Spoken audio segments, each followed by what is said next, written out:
Okay, Bwana Yesu asifiwe. Awali yote nichukue nafasi ya kipekee. Unaweza ukakaa. Ni mshukuru mchungaji kiongozi.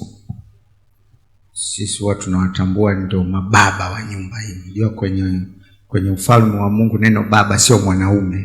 Ni responsibility, majukumu ambayo umepewa. Nashukuru sana kwa kuhusu nikanyage mahali hapa, lakini nafahamu ni wazazi wetu. Sisi ndio wale tukwaga watoto zamani, kituona tukikua lakini Bwana akatutengeneza na tunaweza tukamtumikia Mungu. Sasa ni jambo la baraka. Kwa nimefurahi sana. Mimi nafahamu kanisa toka lilivyoanza na lilivyokuwa likiendelea. Sasa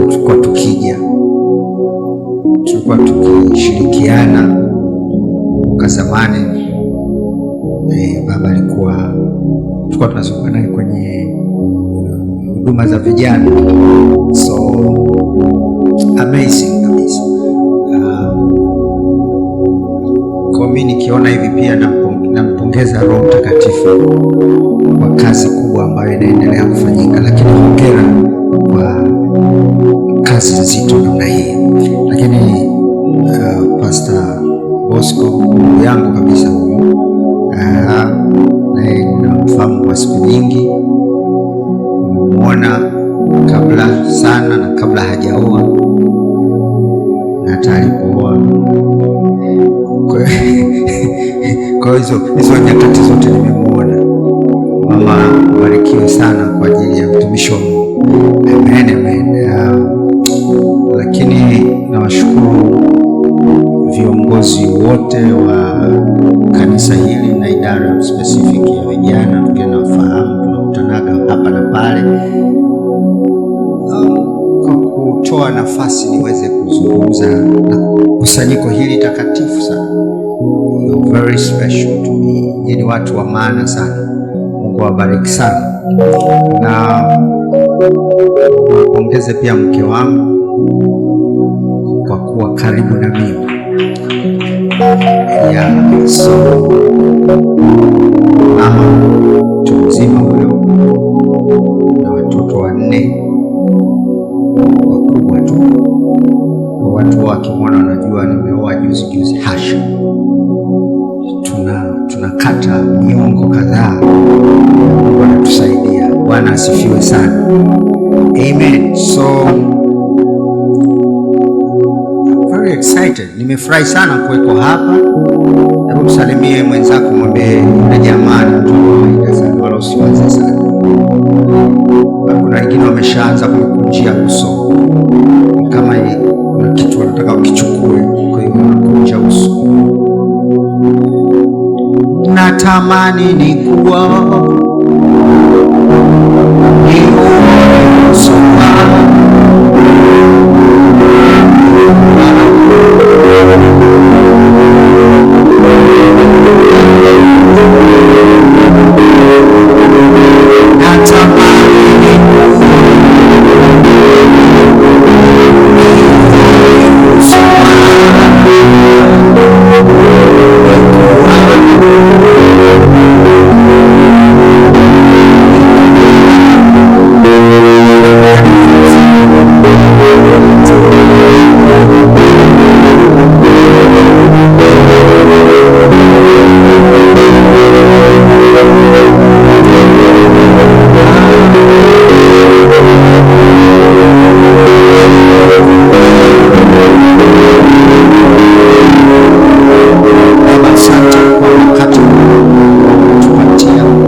nitazungumzia. Asante kwa neno zuri nilikuta, that was powerful.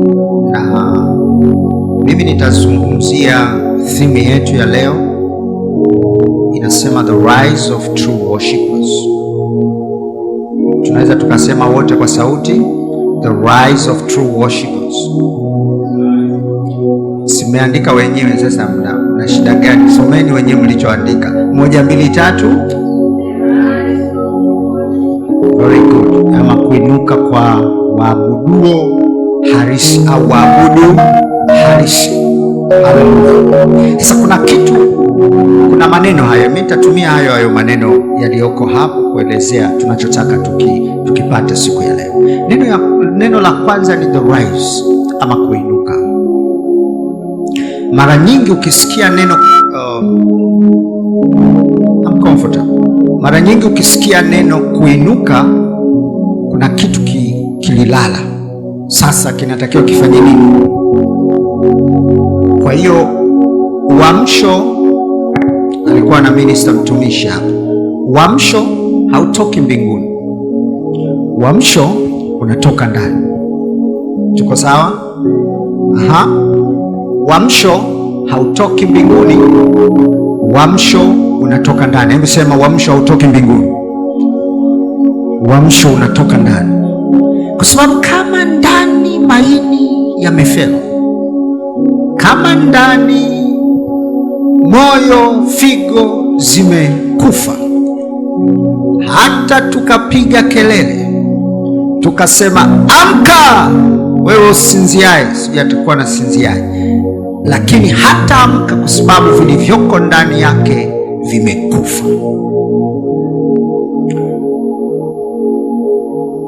Uamsho ni matokeo ya vilivyo hai ndani ya anayeamka kufunction ama kufanya kazi kama ilivyokuwa imekusudiwa.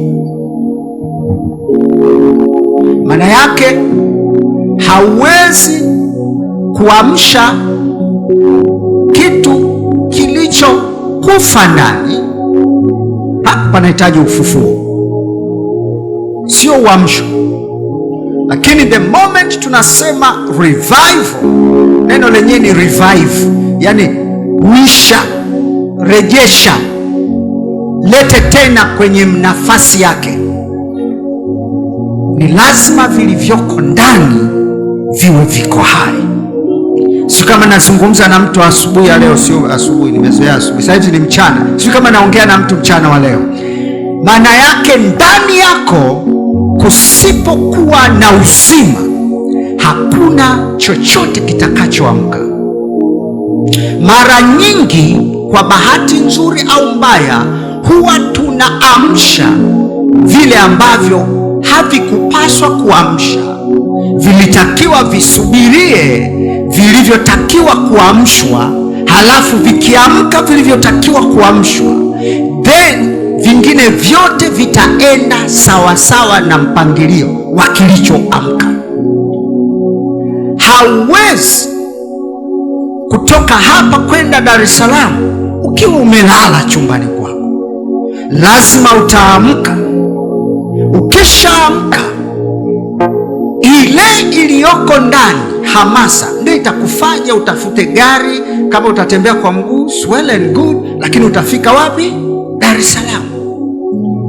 Wengi huwa tunataka viamke vya nje, lakini hatutaki viamke vya ndani. Leo nataka tuamshe cha ndani. Anasema the rise of true worshipers. So powerful. Kuinuka kwa mwabudu halisi. Na hii inatupeleka mbele zaidi kwamba Mungu katika majira haya hatafuti ibada. Mwangalie mwenzako. Jamani, mimi ni mwalimu kwa taaluma, kwa hiyo ninapenda tuongee, usinitolee macho kana kwamba ndio basi ndio unanisikiliza, ndio staili yenu ya kusikiliza au ndio staili yenu ya kusikiliza. Tuongee. Mwangalie mwenzako, mwambie Mungu hatafuti ibada sasa hivi. Alishaacha kutafuta ibada. Wakati wana wa Israeli wanatoka Misri kwenda nchi ya ahadi, Mungu anamwambia Farao, waambie hawa watoke. Mwambie Farao awaachie watoke, waende wakanifanyie nini? Ibada. Wakati ule wakiwa wanatoka Misri kwenda nchi ya Kanaani, Mungu alitaka ibada. Sio kama kuna mtu ananielewa. Na ibada walishindwa kuifanya kwa sababu ndani kulikuwa kumekufa. Hauwezi kuabudu Mungu wakati unakumbuka matango na matikiti ya Misri. No way. Mungu anataka ibada. Wao hawana ibada ya kumpa Mungu, wanakumbuka Misri. Kuna muda mfupi tu watamwambia Musa, sikiliza bwana, kwa nini uliamua ungetuacha tufie huko? Mbona hata kule kulikuwa na makaburi? Mungu hajasema anataka makaburi jangwani, anasema watoke Misri waende wakanifanyie nini? Ibada. Sema ibada. Sijasikia. Sema ibada. Ndipo Mungu akasema this kind of a thing, haya mambo hayafai tena yabaki kama yalivyo. Sitaki tena mwanadamu aniletee ibada. Najua mtasema, mchungaji, sasa ndio maana yake nini? Ndio nataka twende vizuri. Sasa sitaki tena. Mungu akadairi. Katika Yohana hii tunayosoma, Biblia inasema saa imefika na wakati ndio huu. Mungu hatafuti ibada, anatafuta wanaoabudu halisi. Kwa maana nyingine, dunia nzima imejaa ibada.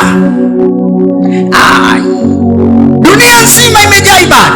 Kama unabisha, wako sasa hivi watu wamechinja kuku na wengine wamevua nguo, wanafanya hivi kinyume nyume, kwa sababu hiyo nayo ni ibada. Na usiwaingilie, wanaamini wanamwabudu Mungu ambaye sio wa kwako wewe. Kama unabisha, sasa hivi ninavyoongea, muda si mrefu utasikia spika zinasema Johni, Johni, Mungu anawaita Johni, nao wanafanya ibada. Kama unabisha, kuna muhindi pale amekaa, ameweka ng'ombe mbele yake, naye anainamia, anasema uishi milele mfalme, wewe ndio Mungu uliyezifanya mbingu na nchi. Na yule ng'ombe anajisaidia pale, ama anakojoa, sijui yeye atakuwa na ufunuo gani, labda ng'ombe akikojoa manake maombi yamejibiwa, naye anafanya ibada. Wako watu wana vinyago vyao wameviweka ndani, nao wanafanya ibada. Mungu anasema enough is enough. Sitaki tena wanaonifanyia ibada, natafuta wanaojua kuabudu sahihi. Muulize mwenzako, unamwelewa yule jamaa pale au unamuonaona tu? Anasemaje? Iko tunaelewana? So mimi nikija kwenye presence unibabaishi, kwa sababu majira yamebadilika. Mwambie mwenzako, zama zimehama. Mungu aliacha. Wewe mtu kawaambia wakamwabudu. Sijuzi tu hapa wametengeneza ndama ya dhahabu. Alafu wanasema Mungu ndio huyu. Mungu ndio huyu. Musa anashuka kapewa amri 10, kazivunja. Sasa balaa kavunja, sio alivunjia katikati au alivunjia kwa juu, au kivunja inategemea na kimevunjikaje. Hasira, kaambiwa usikasirike kule kwenye amri, kaja kukasirika chini, kakuta watu wanafanya ibada ambayo sio ya Mungu. Mungu akajua hakuna mwanadamu anayeelewa maana ya ibada.